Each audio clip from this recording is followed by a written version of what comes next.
Well, hey there, everybody. Welcome to another edition of Cambridge Inside Out. This is July 18th, 2023. We skipped because of Independence Day 2 weeks ago, but we're back, and with me. Oh, it's me, Patrick Barrett. Hi, guys. the other guy here. Tis true. I have co-hosted shows with a number of people over the years, not only in the Cambridge Inside Out context, where you have very much been ably serving in that role these days, and I thank you for it. No problem. And obviously Judy Nathans did it for a good long while.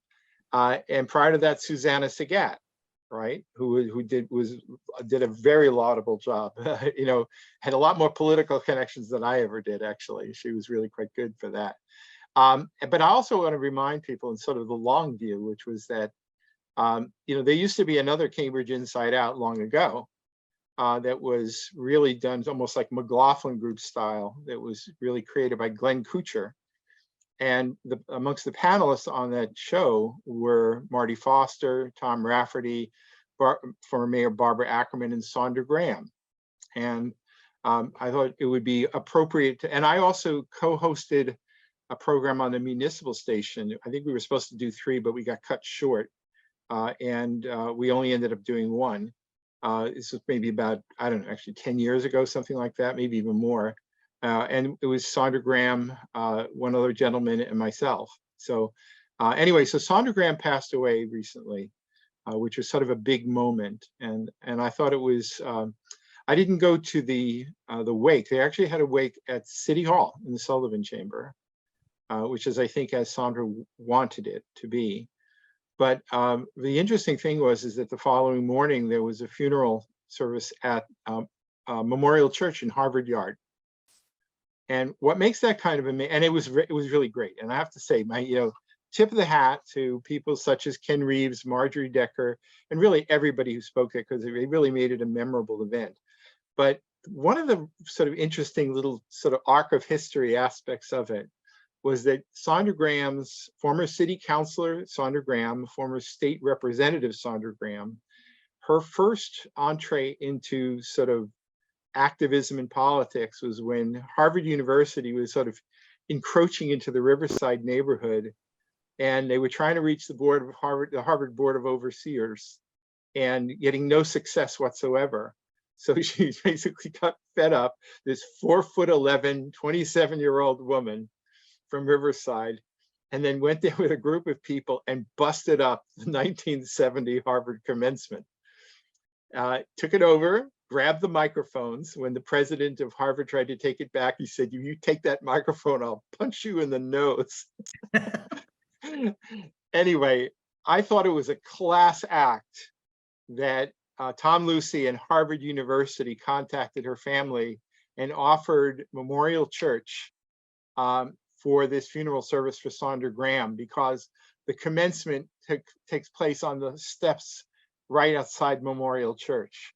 So I thought this was actually a beautiful story coming full circle, and sort of showing, yes, it's, over 50 years to be sure, but the same university whose commencement was being broken up by Saundra Graham offered basically to host her funeral. And I thought that was a absolutely class act on the part of Tom Lucy and Harvard University and all parties involved. So anyway, Tom is a class act.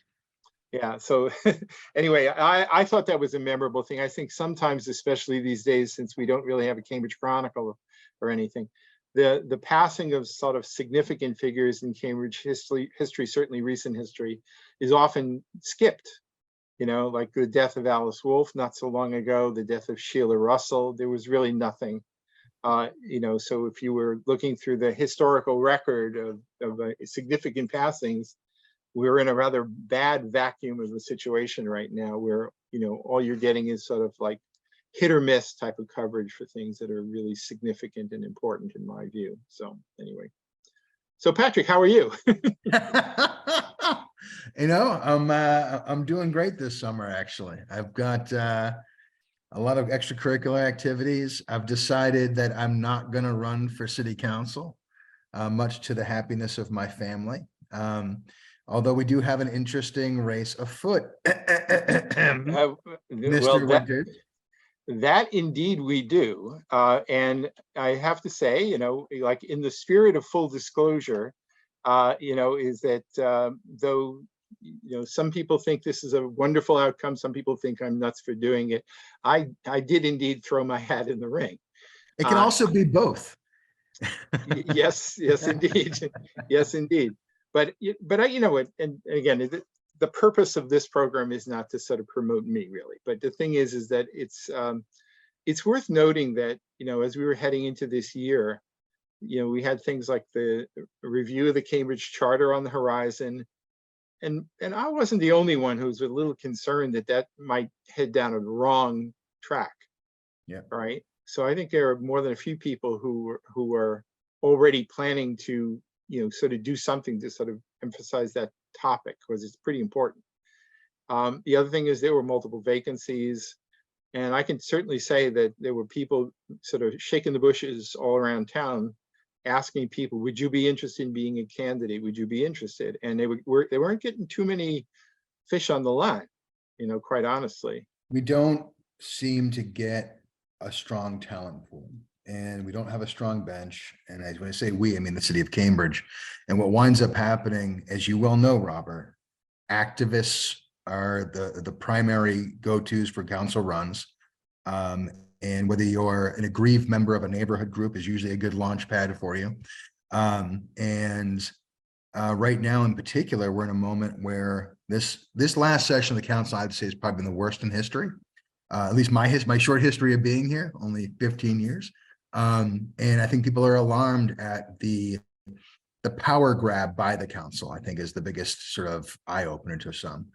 We've got 9 individual state legislators. I hate to, when I like to go after the council, I like to go after them as a group, so I won't omit names, but it's just been rough. And as a person looking from the outside in, I have to say, I really wanted to run myself just because I think, like you, something has to be done. Well, you know, the way I've been sizing it up for a while is that, and I'll agree with you about this, is that, you know, since I've been following things for a good long time, I do remember a time where I looked upon the elected officials on both the school committee as well as the city council as literally as representatives. So that your job, as it were, is to simply represent the people in the city, or at least the people who were chiefly responsible for your election, right? But there's been kind of a trend in recent years of where representatives have been replaced by activists.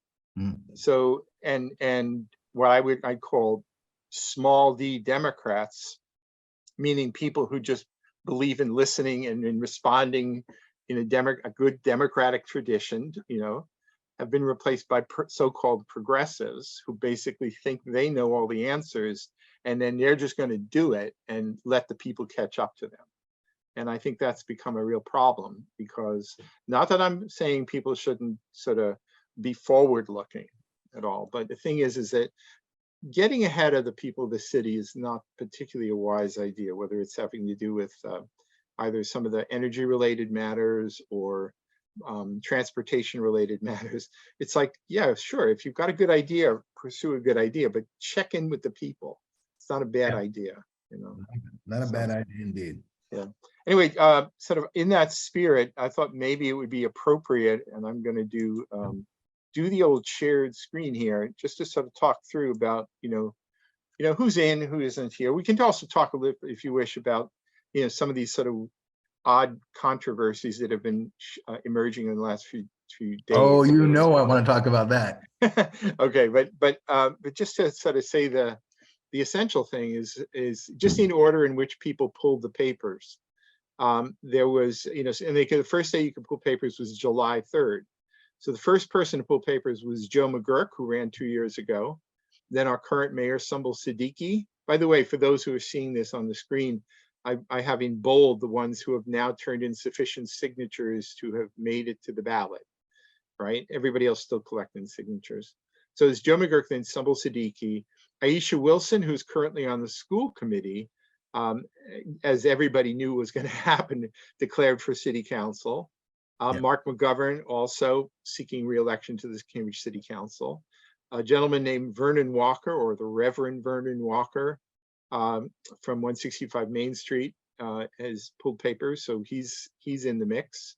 Joan Pickett, who was former president of the Mid-Cambridge Neighborhood Association, has been actively involved in raising the issue about some of the bicycle infrastructure that's rolling out. So she's pulled papers to run. Dan Totten, who is or maybe should we say was the city council aide for City Councillor Quentin Zondervan, pulled papers. Again, that also has been expected for 6 months. Somebody named Aya Al-Zubi, who was living on Inman Street, but then moved over to Dodge Street, pulled papers. So she'll be a candidate and has been turning in signatures. Then there's this sort of interesting fellow from 366 Broadway named Robert Winters, who decided, yeah, oh, please, be kind, who decided to pull papers. And then Adrienne Klein, and there is a sort of an interesting story, who works out of the mayor's office as, I guess the title is Director of Constituent Services, has decided to be a candidate, which has created a little bit of a kerfuffle that we'll talk about in a second. James Williamson, who has run multiple times in the past. Who is that? This new, young, fresh buck. James, yes. And by the way, I would say something, because when I was a candidate 30 years ago, one of the nice things about being a candidate was that you actually got to know a lot of people who are also candidates. So, and the truth is that there is kind of almost like a community of people who've sort of made the leap to be candidates. And some of the people I met back in 1993 are actually really good friends to this day. So, and James Williamson, once upon a time, he and I were loggerheads. We were screaming at each other, and now we get along pretty well, I got to say. There's Jivan Sabrina Wheeler, who was elected 4 years ago, but then was defeated 2 years ago, is running again. Then Patricia Nolan, who's an incumbent, is pulled papers. Greg Morey, everybody's favorite perennial candidate. Burhan Azim, who was elected 2 years ago, is running again. Franz Pierre, who's a sort of an odd duck in that he's also pulled papers for school committee. And I thought, well, he was going to pick one or the other, but what I heard today is it looks like he might want to try and run for both. Play the odds, Robert. Play the odds. Play the odds. Odds are he'll be a feeder for somebody. But hey, Paul Toner, who's pretty good first term city councillor, has drawn a lot of attention. People are very much seeing him as the guy who listens, and they have been contributing in a healthy way, shall we say, to his campaign. Yeah. Much more so, like to the tune of 4 times as much so as any other candidate. But of course, it's not the money that makes the candidate. But the thing is that a good candidate can certainly attract good money. Kathy Zusi, very actively involved in Cambridgeport, is pulled papers as a candidate. I think she'll be a very serious candidate, actually. And I guess if I was Mark McGovern, I'm not going to be sitting here handicapping it all, but also running out of Cambridgeport Riverside area. So I would imagine there may be some competition for ballots there. They're very lucky that I did not run. Let's just put it that way, Robert. Right. All right. Anyway, I'll just finish that list here. So then it's, of course, Denise Simmons. The latest candidates who pulled papers just a few days ago was Carrie Pasquarello, who is apparently related to the Pasquarello family. I knew Frank Pasquarello was a Cambridge police officer. So I believe that Pasquarello family has some pretty strong roots in East Cambridge. So Carrie Pasquarello lives on Upland Road, over more closer to North Cambridge area, or West Cambridge, North Cambridge area. And then Peter Shue, who lives on Gore Street, who had actually filed paperwork with the Office of Campaign Political Finance several months ago, and then I was just waiting for him to show up and pull papers, so he finally showed up and pulled papers. So anyway, that's on the city council. I'm going to pause a little bit here, talk a little bit about this here, and then we can also talk about the school committee. Which I think is an important thing to talk about. oftentimes the school committee is sort of the forgotten stepchild of Cambridge elections. If you're a And parent like me, the school committee is something you pay much more attention to than even the city council. And I think because the mayor is also the head of the school committee, I think it's an important thing to think about in terms of who you're picking for the city council. As I have very, very, very strong feelings about that. But please. okay, right. But no, I'm serious. So that it is pretty common when voters vote in November, they hand you two ballots, one for city council, one for school committee. And oftentimes they just turn the school committee in blank because they don't, if your only interest is like, getting better rent for the apartments or bicycle stuff or whatever, and you don't have children, for example, in the public schools, you go, I don't know who these people are, but anyway, it's it's a sort of unfortunate, because if people are just going to vote randomly for that, it's kind of an important thing. So now, go ahead. We have at least one good school committee candidate in Eugenia, which I'm excited about. But let's do city council first. Yeah. So all right, so there's some interesting potential conflicts here. I'll sort of want to address two of them, right? But the first one is just a few days ago. And this has now been covered in Cambridge Day as well as in the Boston Globe, a very substantial article in the Boston Globe. So what happened is that the city manager issued a directive last Thursday that basically said that that there was for a person, there are certain city employees who, by virtue of the positions that they hold, once they pull papers to run for city council, for example, that being the case here, then there is an inherent conflict of interest between that role as a candidate and their role in the city employ, so that therefore they would be asked to resign or to ask for an extended leave of absence, for the duration of the campaign. All right. Now, Mr. Barrett, I ask you, what was your impression of this ruling from the manager? So I have long been a voice, especially because the charter review thing has been going on, about city council aides, and city council aides in particular, how they sort of cross a line. Oftentimes either campaigning for their councillor or doing other political activities that otherwise are forbidden. Conflict of interest is something that is often cited by the councillors themselves when it comes to raising money. So I am what's good for the goose is good for the gander kind of mentality, in that this particular issue with the woman who worked for Sumbel, she's been in that position of constituent service, which I always found kind of an interesting title to carry, because I feel as though if you're a city councilor, constituent services is your job, not something you want to pass off to somebody else. But I think that is a hallmark of the sort of Siddiqui mayorship, passing the buck, as it were. I also think it's kind of interesting that given the declaration from the manager, and the Boston Globe story also seemed to suggest that it was Mayor Siddiqui who brought it to the attention of the manager, perhaps looking for the manager to step in and take some kind of action, instead of the mayor herself either terminating her employee or putting her on notice.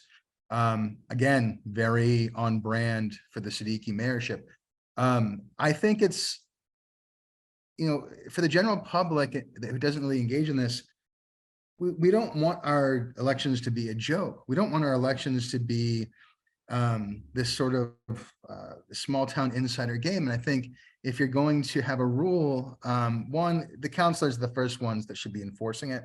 If they have their aides or their employees, they should be stepping forward and saying no, because these are also the first people in line who accuse evil developers like me, or either we're donating money, or $100 that I gave to so-and-so is going to somehow corrupt their mind and allow me to build a missile silo in Central Square.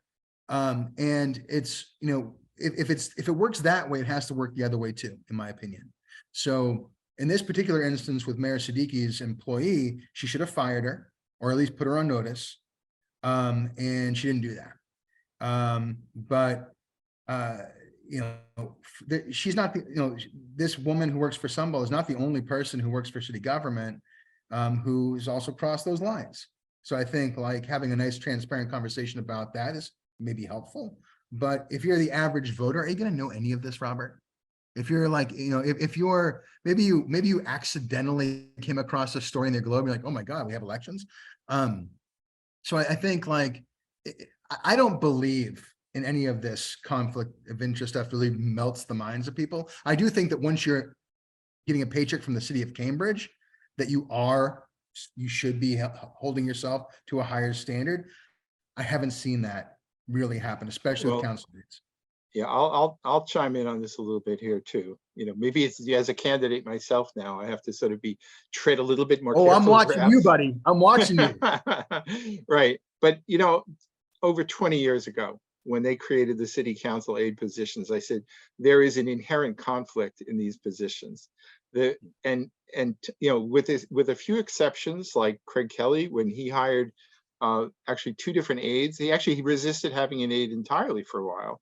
But then when he did, he basically hired people based exclusively on credentials, you know, and they were not doing political work for him, nor had they done political work for him in the past.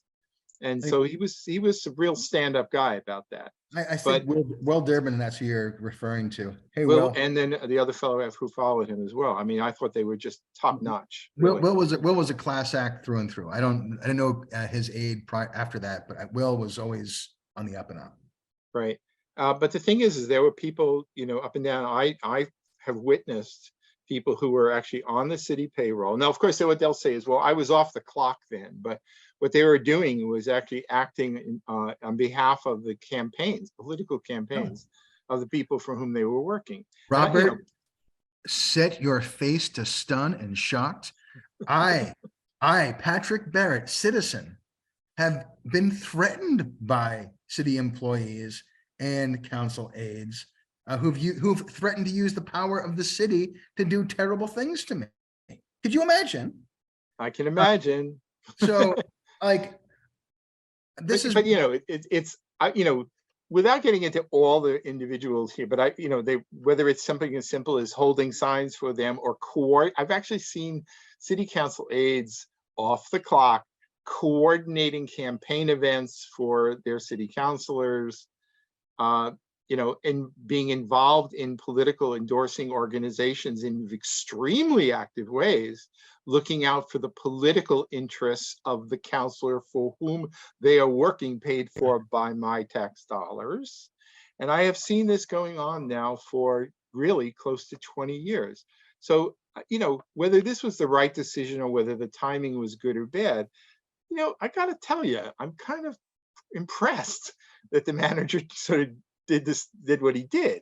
Now, was it the right? I don't know, but the thing is, it was kind of bold, and I thought maybe it needed to be bold. So, well, I'm often accused of not taking this stuff too seriously, and I don't, because I don't take these people seriously. They're not serious people, and the games that they play, which are obvious and stupid and boring and like, you know, just like exhausting to some degree. If you really care about the city of Cambridge, like we do, Robert, like at the end of the day, we care about this. That's why we're doing this. You know, be transparent, be honest. If you believe in something, stick to it. But like, you know, all these self-righteous progressive types who claim this mantle of moral high ground, they're just as terrible as you and me. Maybe even worse. I don't think they could possibly be worse than me. No. Anyway, let me tell you, just say, you know, because we got about 3 minutes just in this before we'll take a break, but we will be back. I'll just say briefly about one other kind of potential conflict that was mentioned to me, people, because I've been writing about civic affairs and things and hosting the candidate pages, which I will admit there's a little bit of an issue I have to work out on that one right now. That people say, well, how can you be both a reporter or a journalist as well as a candidate? And I because I think it's kind of funny. I posted something the other day, you know, I raised the question, do you know who Sennott Park is named after? And the answer is, it was named after Ned Sennott, or Edward J. Sennott, who was in fact a city councilor at large for quite a few years, and he was quite popular. And he was also the publisher of the Cambridge Recorder, which was a weekly publication covering civic and political affairs in Cambridge, right? You know, and I also will say he, just as a sort of a kind of an odd biographical, just an amazing coincidence, is that he actually died on election eve, and I wouldn't encourage that to happen to anybody, of course. And he took sick in a barbershop, which was 2 doors from me. And he was taken to the home of his brother, who was a physician up at 384 Broadway. And that's where he passed away. But you know where he lived at the time, this city councillor and reporter? He lived at 366 Broadway. He lived exactly where I live. Oh my God. So I thought to myself, We've come full well, circle, Robert. well, except that I'm hopefully not going to pass away on election eve. But I hope who was ever making those comments or ever brought that to your attention holds themselves to such a high standard too. I hope that they are engaged in any activities at City Hall that might require interventions. I hope that's not something that's happening. Well, anyway, Bob, you know, we're under a minute here, but I just sort of say is that the way the charter was laid out, you know, back in 1938, really all the city charters that preceded them as well, is that city council position was never, ever supposed to be viewed as a full-time profession, you know, a career move, whatever. It was something you did in addition to what you do. It's service, remember, it's service. Right. And that's the way I look at it too. And I'll just say that, and again, I'm not touting my own candidacy, but if I were to end up being elected, I will continue to teach my mathematics classes. So tough. Anyway, we should wind it down here. We're under 10 seconds. So anyway, we'll be back in just a few minutes. I'd like to start off, maybe talk a little bit about the school committee. We'll be back in a few on Cambridge Inside Out.